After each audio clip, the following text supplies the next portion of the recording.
ಆಚಾರ್ಯಜಿ ನಮಸ್ಕಾರ. ಆಚಾರ್ಯಜಿ, ನನಗೊಬ್ಬ ಪರಿಚಿತರಿದ್ದಾರೆ. ಅವ್ರ ಜೊತೆ ಕೆಲವು ವಿಷಯಗಳ ಬಗ್ಗೆ ಚರ್ಚೆ ಆಗ್ತಿತ್ತು. ಆ ಚರ್ಚೆ ನಡೆಯುವಾಗ ಒಂದು ಮಾತು ಹೊರ ಬಂತು. ಅವರಂದ್ರು, ಈ ಪ್ರಶ್ನೆಯನ್ನ ಆಚಾರ್ಯಜಿ ಹತ್ತಿರ ಕೇಳೋಕೆ ಸಾಧ್ಯ ಆದ್ರೆ ಕೇಳಿ ಅಂತ. ಚರ್ಚೆ ಏನಿತ್ತು ಅಂದ್ರೆ, ಅವ್ರು ಹೇಳ್ತಿದ್ರು, ಭಾರತ ಇವತ್ತು ಆರ್ಥಿಕವಾಗಿ ಮತ್ತೆ ಸೈನಿಕ ಶಕ್ತಿಯಾಗಿ ತುಂಬಾ ಬಲವಾಗಿದೆ. ನಾವು ಪ್ರಪಂಚದ 5ನೇ ಅತಿ ದೊಡ್ಡ ಆರ್ಥಿಕತೆ ಮತ್ತೆ 4ನೇ ಅತಿ ದೊಡ್ಡ ಸೈನ್ಯವನ್ನ ಹೊಂದಿದ್ದೀವಿ. ಹಂಗಿದ್ದ ಮೇಲೆ ನೀವ್ ಯಾಕೆ ಹೇಳ್ತೀರಾ ಭಾರತ ರಾಷ್ಟ್ರಕ್ಕೆ ಇವತ್ತು ತುಂಬಾ ಅಪಾಯ ಇದೆ ಅಂತ? ಸ್ವಲ್ಪ ತಿಳಿಸಿಕೊಡ್ತೀರಾ ಇದ್ರ ಬಗ್ಗೆ? ಇಲ್ಲ, ನೀವು ಕೇಳಿದ ಪ್ರಶ್ನೆಯಲ್ಲೇ ಉತ್ತರ ಅಡಗಿದೆ ಅಲ್ವಾ?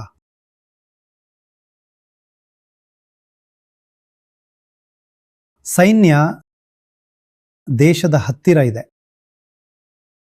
ಆರ್ಥಿಕತೆ ದೇಶದ್ದು ದೊಡ್ಡದಾಗಿದೆ. ದೇಶ ಅನ್ನೋದು ಒಂದು ರಾಜಕೀಯ ಘಟಕ ಅಷ್ಟೇ. ದೇಶ ಮತ್ತೆ ರಾಷ್ಟ್ರ ಒಂದೇ ಅಲ್ಲ. ಅರ್ಥ ಆಗ್ತಿದ್ಯಾ? ಸರಳ ಭಾಷೆಯಲ್ಲಿ ಹೇಳಬೇಕು ಅಂದ್ರೆ,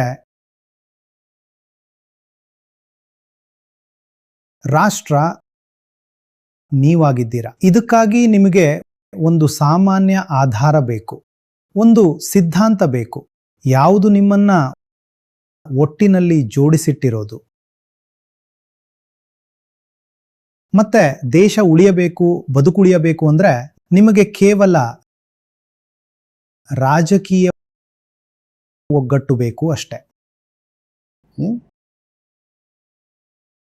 ನಾನು ಮೊದಲು ಹೇಳಿದ್ದೀನಿ, ಭಾರತ ದೇಶದ ಅಸಲಿ ಆಧಾರ ಭಾರತ ರಾಷ್ಟ್ರವೇ ಆಗಿದೆ. ಮತ್ತೆ ಇವೆರಡು ತುಂಬಾ ಬೇರೆ ಬೇರೆ. ಭಾರತ ರಾಷ್ಟ್ರ ಆವಾಗ್ಲೂ ಇತ್ತು. ಯಾವಾಗ ಭಾರತ ದೇಶ ಅನ್ನೋದು ಇರ್ಲಿಲ್ಲವೋ ಅವಾಗ. 1947ಕ್ಕಿಂತ ಮುಂಚೆ ಭಾರತ ದೇಶ ಆವತ್ತಿನ ರಾಜಕೀಯ ಘಟಕ ಆಗಿತ್ತಾ? ಇವತ್ತು ನೀವು ನೋಡೋ ಹಾಗೆ? ಇನ್ನೂ ಹಿಂದೆ ಹೋಗಿ ನೋಡಿ.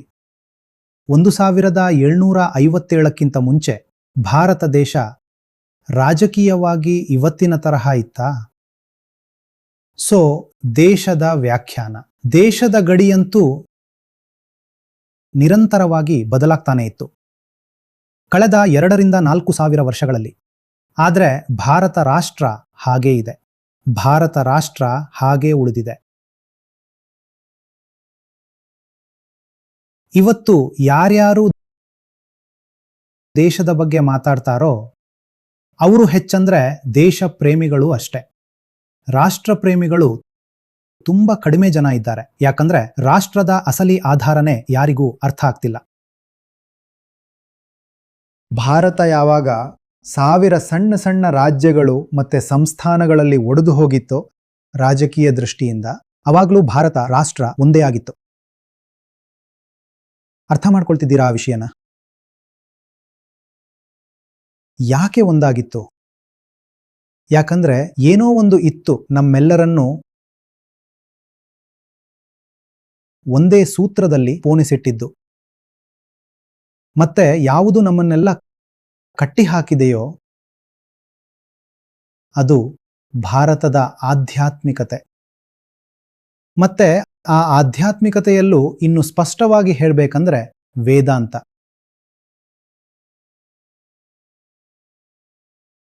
ಭಾರತೀಯ ರಾಷ್ಟ್ರ ತುಂಬಾ ವಿಶೇಷವಾಗಿದೆ. ಯಾಕಂದ್ರೆ ಇದರ ಆಧಾರ ಆಧ್ಯಾತ್ಮ. ಇಂಥ ರಾಷ್ಟ್ರಗಳು ಬೇರೆ ಇಲ್ಲವೇ ಇಲ್ಲ ಈ ಜಗತ್ತಿನಲ್ಲಿ. ಬಹುತೇಕ ರಾಷ್ಟ್ರಗಳ ಆಧಾರ ಏನಿರುತ್ತೆ? ರೇಸ್ ಇರಬಹುದು, ಅಥವಾ ರಿಲಿಜಿಯನ್,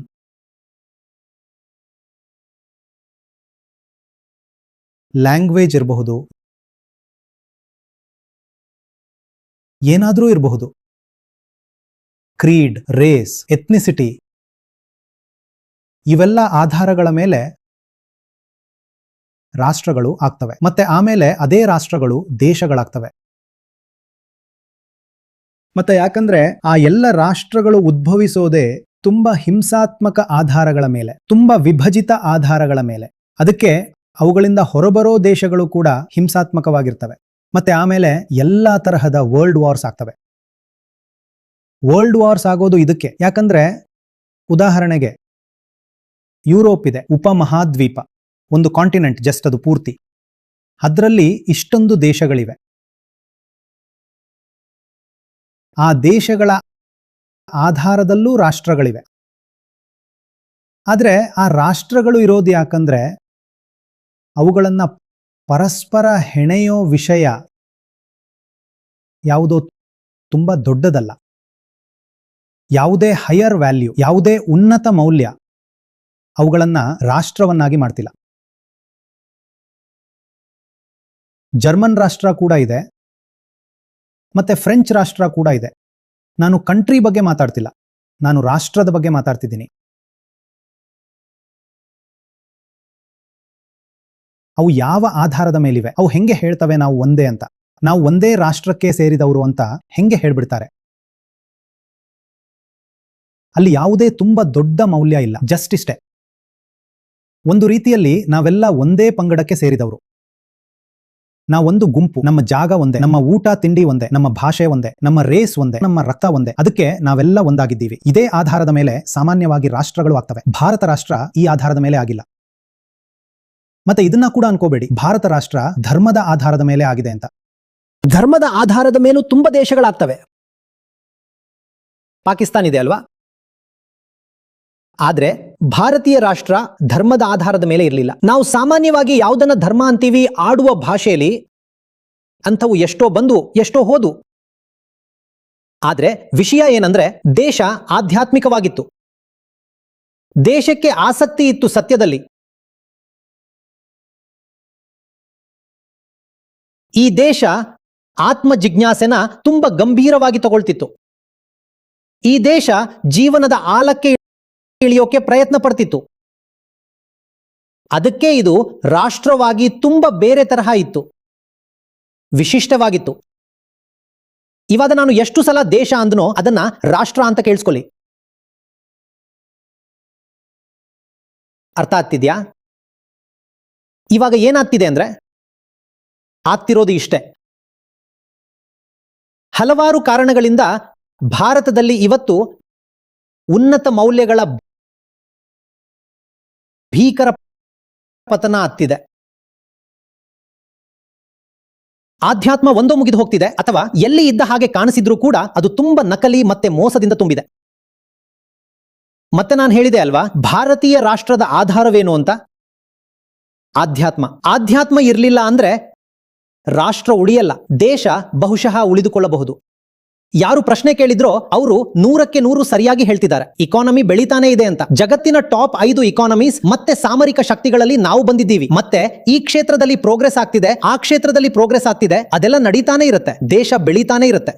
ಆದ್ರೆ ದೇಶದ ಆಧಾರ ಏನಿದೆಯೋ, ನಾವು ಆಡು ಭಾಷೆಯಲ್ಲಿ ಹೇಳೋದಾದ್ರೆ ದೇಶದ ಆತ್ಮ ಏನಿದೆಯೋ, ಆಡು ಭಾಷೆಯಲ್ಲಿ ಆತ್ಮ, ಅದು ಪೂರ್ತಿಯಾಗಿ ಒಣಗಿ ಹೋಗಿರುತ್ತೆ. ದೇಶದ ಒಳಗಿನ ಸಾರವೇ ಉಳಿದಿರಲ್ಲ. ಮೇಲೆ ಮೇಲಿಂದ ನೋಡಕ್ಕೆ ಭೀಕರ ಪ್ರೋಗ್ರೆಸ್ ಆಗ್ತಿದೆ ಅನ್ಸುತ್ತೆ, ಆದ್ರೆ ದೇಶದ ಹೃದಯ ಪೊಳ್ಳು ಆಗ್ಬಿಟ್ಟಿರುತ್ತೆ. ಅದಕ್ಕೆ ನಾನು ಪದೇ ಪದೇ ಹೇಳ್ತೀನಿ, ಇವತ್ತು ಭಾರತೀಯ ರಾಷ್ಟ್ರಕ್ಕೆ ಇರೋವಷ್ಟು ಅಪಾಯ ಮುಂಚೆ ಯಾವತ್ತೂ ಇರಲಿಲ್ಲ ಅಂತ. ಎಷ್ಟೋ ಆಪತ್ತುಗಳನ್ನು ಎದುರಿಸಿದೆ ಭಾರತ.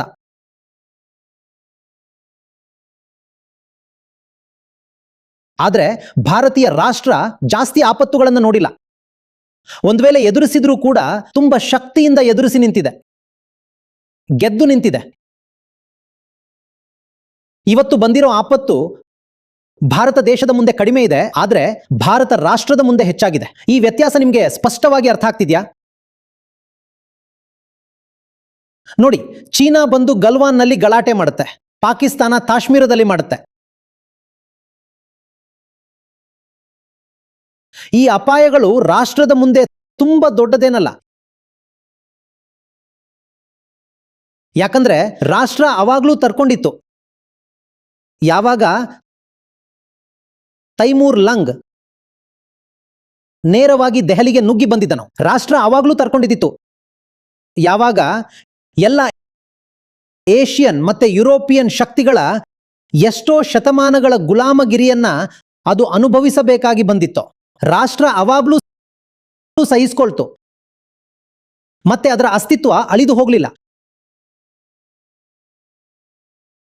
ಹಾಗಾದ್ರೆ ರಾಷ್ಟ್ರಕ್ಕೆ ಅಪಾಯ ಗಡಿಗಳಲ್ಲಿ ಇರಲ್ಲ. ಗಡಿಗಳಲ್ಲಿ ಯಾರಿಗೆ ಅಪಾಯ ಇರುತ್ತೆ? ದೇಶಕ್ಕೆ. ರಾಷ್ಟ್ರಕ್ಕೆ ಇರೋ ಅಪಾಯ ಒಳಗಿನಿಂದ. ನಾವೆಲ್ಲ ಹೇಳ್ತೀವಿ ನಾವು ದೊಡ್ಡ ದೇಶ ಪ್ರೇಮಿಗಳು ಅಂತ, ಇದರಲ್ಲಿ ತುಂಬಾ ಹೆಮ್ಮೆ ಪಡ್ತೀವಿ. ಆದ್ರೆ ದೇಶ ಪ್ರೇಮದ ಹೆಸರಲ್ಲಿ ನಾವು ಬರೀ ದೇಶದ ಗಡಿಗಳನ್ನ ಪ್ರೀತಿಸ್ತೀವಿ, ಗಡಿಗಳಲ್ಲಿ ಯಾವುದೇ ಅಪಾಯ ಇರಬಾರದು ಅಂತ. ಆದ್ರೆ ಗಡಿಯ ಒಳಗಡೆನೆ ಕೂತಿರೋರು ಯಾರು ಗೆದ್ದಲಿನ ತರಹ ದೇಶದ ಒಳಗಿನ ಸತ್ವವನ್ನೇ ತಿಂದು ಹಾಕಿದ್ದಾರೋ, ಒಳಗಿನಿಂದ ಪೊಳ್ಳು ಮಾಡಿದ್ದಾರೋ, ಅವ್ರ ಬಗ್ಗೆ ನಾವು ಯಾವತ್ತೂ ತಲೆಕೆಡಿಸ್ಕೊಳ್ಳಲ್ಲ, ಅವ್ರ ವಿರುದ್ಧ ಏನೂ ಮಾತಾಡಲ್ಲ. ಮತ್ತೆ ದೇಶದ ಒಳಗಡೆ ಇರೋ ಅತ್ಯಂತ ದೊಡ್ಡ ಗೆದ್ದಲು ಯಾವುದು ಗೊತ್ತಾ? ಆ ಎಲ್ಲಾ ಶಕ್ತಿಗಳು ಯಾವು ಆಧ್ಯಾತ್ಮವನ್ನ ನಾಶ ಮಾಡ್ತಿದ್ದಾವೋ, ಯಾವು ನಿಮ್ಮ ಒಳಗಿನಿಂದ ಜೀವನವನ್ನ ಉನ್ನತವಾಗಿ ಮಾಡೋ ಆ ಎಲ್ಲಾ ಮೌಲ್ಯಗಳನ್ನ ಒಣಗಿಸ್ತಿದ್ದಾವೋ, ಆ ಎಲ್ಲಾ ಶಕ್ತಿಗಳು ಯಾವು ನಿಮಗೆ ಹೇಳ್ತಿದ್ದಾವೋ ಬದುಕೋದು ಇರೋದೇ ತಿನ್ನೋಕೆ ಕುಡಿಯೋಕೆ ಮಜಾ ಮಾಡೋಕೆ ಅಂತ. ಯಾವುದೇ ಬೆಲೆ ತೆತ್ತಾದ್ರೂ ಸರಿ, ಸ್ವಾರ್ಥವನ್ನ ಮುಂದೆ ಮಾಡಿಕೊಂಡು ಒಂದಿನ ಸತ್ತು ಹೋಗೋಕೆ ಅಂತ. ಯಾವ ಶಕ್ತಿಗಳು ಭಾರತೀಯರಿಗೆ ಇದನ್ನ ಕಲಿಸಿಕೊಟ್ಟಿದ್ದಾವೋ ಅಲ್ವಾ, ಆ ಶಕ್ತಿಗಳು ಭಾರತೀಯ ರಾಷ್ಟ್ರದ ಕೊಲೆ ಮಾಡೋಕೆ ನಿಂತಿದ್ದಾವೆ. ಮತ್ತೆ ಇದು ಎಂಥ ಕೊಲೆ ಅಂದ್ರೆ ನಮಗೆ ಗೊತ್ತೂ ಆಗಲ್ಲ. ಯಾಕಂದ್ರೆ ಮೇಲಿಂದ ನೋಡೋಕೆ ಎಲ್ಲಾ ಮಾಮೂಲಿಯಾಗಿ ನಡೀತಾನೆ ಇರುತ್ತೆ. ರಸ್ತೆಗಳಲ್ಲಿ ಗಾಡಿಗಳು ಓಡಾಡ್ತಾನೆ ಇರ್ತವೆ. ಆದ್ರೆ ದಾಡಿಗಳ ಒಳಗಡೆ ಕೂತಿರೋ ಜನರ ಒಳಗಡೆ ಏನೋ ಒಣಗಿ ಹೋಗಿರುತ್ತೆ,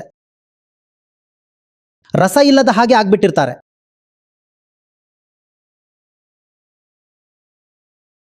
ಇಕಾನಮಿ ತುಂಬಾ ಬೆಳೀತಾನೆ ಇರುತ್ತೆ.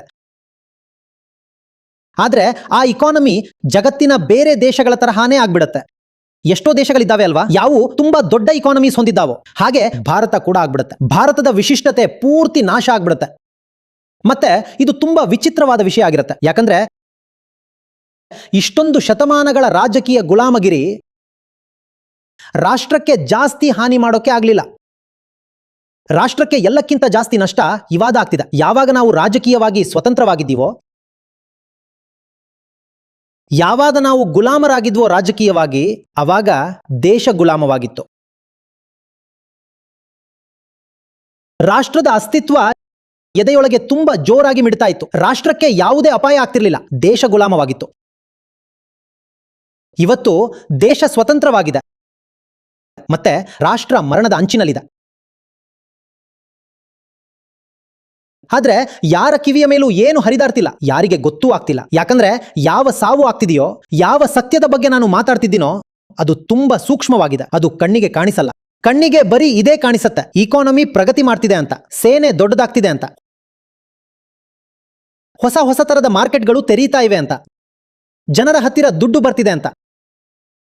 ಇದೇ ಕಾಣಿಸತ್ತೆ, ಅನ್ಸತ್ತೆ ತುಂಬಾ ಪ್ರಗತಿ ಆಗ್ತಿದೆ ಅಂತ. ಆ ಪ್ರಗತಿಯ ಒಳಗಡೆ ಯಾವ ಸಾವು ಆಗ್ತಿದೆಯೋ ಒಳಗಿನಿಂದ, ಅದು ಕಣ್ಣಿಗೆ ಕಾಣಿಸಲ್ಲ. ಅದಕ್ಕೆ ಇವತ್ತು ಇರೋವಷ್ಟು ದೊಡ್ಡ ಅಪಾಯ ಮುಂಚೆ ಯಾವತ್ತೂ ಇರಲಿಲ್ಲ. ದೇಶಪ್ರೇಮಿ ನೀವಾಗಿದ್ದೀರಾ, ತುಂಬಾ ಒಳ್ಳೆಯ ವಿಷಯ. ಆದ್ರೆ ನಾನು ನಿಮ್ಗೆ ಹೇಳ್ತಿದ್ದೀನಿ, ರಾಷ್ಟ್ರಪ್ರೇಮಿಯಾಗಿ. ರಾಷ್ಟ್ರಪ್ರೇಮಿ ಆಗೋದು ತುಂಬಾ ಬೇರೆ ವಿಷಯ. ದೇಶಪ್ರೇಮಿ ಆಗೋದಕ್ಕಿಂತ ತುಂಬಾನೇ ಉನ್ನತ ವಿಷಯ ರಾಷ್ಟ್ರಪ್ರೇಮಿ ಆಗೋದು. ವಿಶೇಷವಾಗಿ ನಮ್ಮ ಭಾರತ ರಾಷ್ಟ್ರದ ಪ್ರೇಮಿ ಆಗೋದು. ಯಾಕಂದ್ರೆ ಭಾರತ ರಾಷ್ಟ್ರ ತುಂಬಾ ವಿಶೇಷವಾಗಿದೆ.